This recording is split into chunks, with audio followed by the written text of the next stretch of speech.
Sot kemi mbërritur në fund të afatit kushtetues për zgjedhjen e Presidentit të Republikës. Zgjedhja e Presidentit është vendimtare për vazhdimin e funksionimit me kapacitet të plot qeverisës të Kuvendit si dhe të institucionit të Presidentit. Dështimi në zgjedhjen e Presidentit e dërgon vendin në zgjedhje të reja, të cilët duke përfshirë ato lokale vitin e kaluar, do të ishin të pestat me radhë brenda 16 muajve. Pra, pothuajse çdo stin të vitit do të kishim zgjedhje mesatarisht.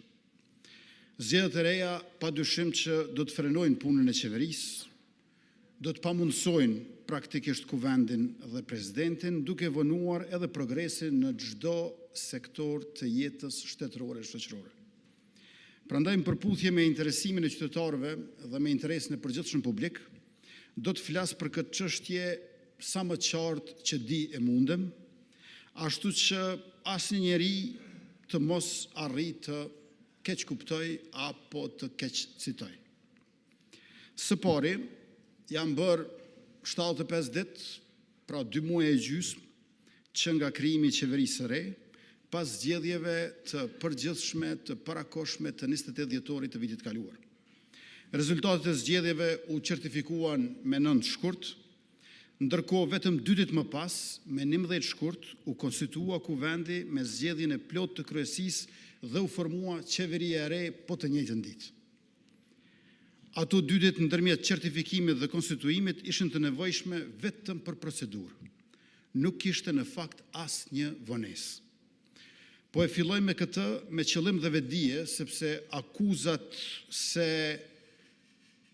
lëvizja vetëvendosje me partnerët e saj ikën nga përgjegjësia nuk janë vërteta. Nuk ka pasur as në mars të vitit 2021 dhe as në shkurt të këtij viti as një vonesë, as një ngurrim dhe as një shmangje në marrjen e përgjegjësive për të qeverisur. Sapo certifikuar rezultati, është marrë përgjegjësia. Kjo është e matshme dhe e verifikueshme. E kundërta ndodhi, siç e dini, pas zgjedhjeve të 9 shkurtit në vitin që shkoi. Lëvizja vetëvendosje me koalicionin qeverisës aso kohë pësoi rënje në ato zgjedhje për disa vende. Kjo rënje u reflektua qysh në ditën e parë të punimeve të legjislaturës së 9, ku bllokua certifikimi i listës së deputetëve, deputet të cilët tashmë ishin certifikuar nga Komisioni Qendror i Zgjedhjeve. Kjo bllokadë pastaj u zgjerua dhe vazhdoi me bllokimin e zgjedhjes së kryetarit të parlamentit gjatë gjithë pranverës e deri në fund të verës që shkoi. Bllokada ishte njëkohësisht e panevojshme dhe e paarsyeshme. E panevojshme sepse vetëvendosja i kishte ofruar Kuvendit kandidatën gruan më të votuar në zgjedhje, njëjë siç ka bërë edhe këtë vit, ku ajo tani është jo vetëm kryetare e Kuvendit, por edhe ushtruese e detyrës së Presidentit. Pra, objektivi që opozita pretendon që ndjek, përfaqësimi i grave dhe i vullnetit qeveritar, vetëvendosja kishte ofruar duke nominuar Albulena Haxhiun për kryetare të Kuvendit.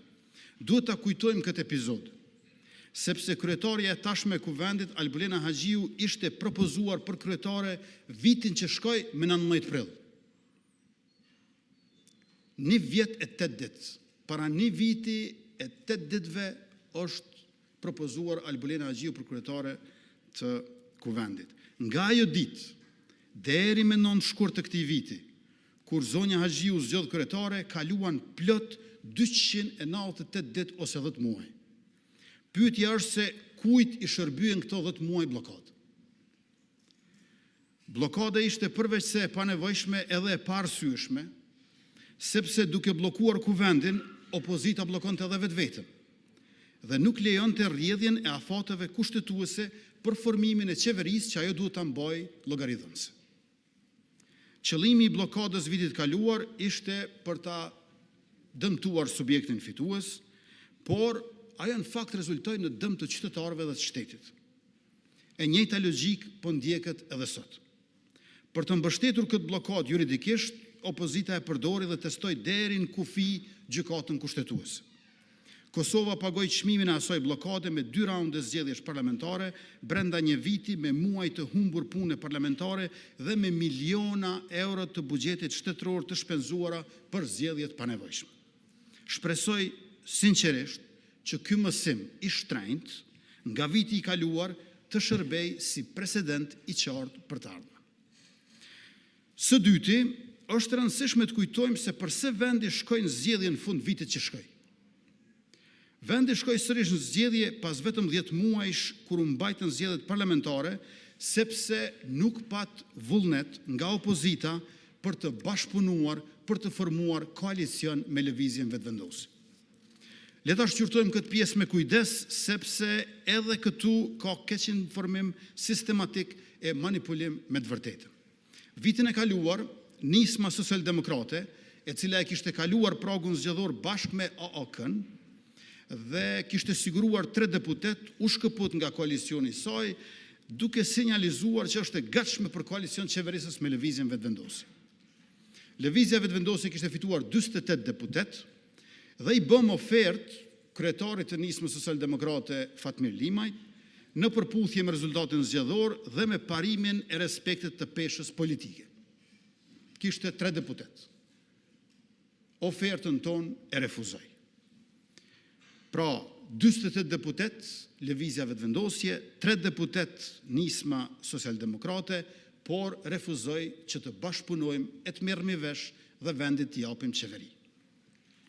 Pastaj, duke qenë se marrëveshja politike ishte domosdoshme për formimin e qeverisë, unë i bëra ftesë po ashtu 2 herë lidhjes demokratike të Kosovës.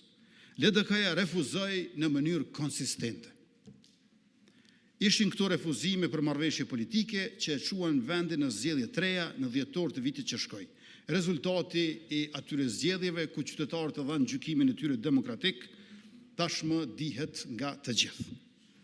Por para se të kaloj të çështja e zgjedhjes presidentit sot, e konsideroj të nevojshme të flas me kujdes për konceptin e marrëveshjes politike dhe të kompromisit midis partive. Sepse këto fraza janë keq përdorur rregullisht nga partitë opozitare, saqë qytetarët tashmë padyshim e meritojnë një shpjegim të ndershëm dhe të qartë.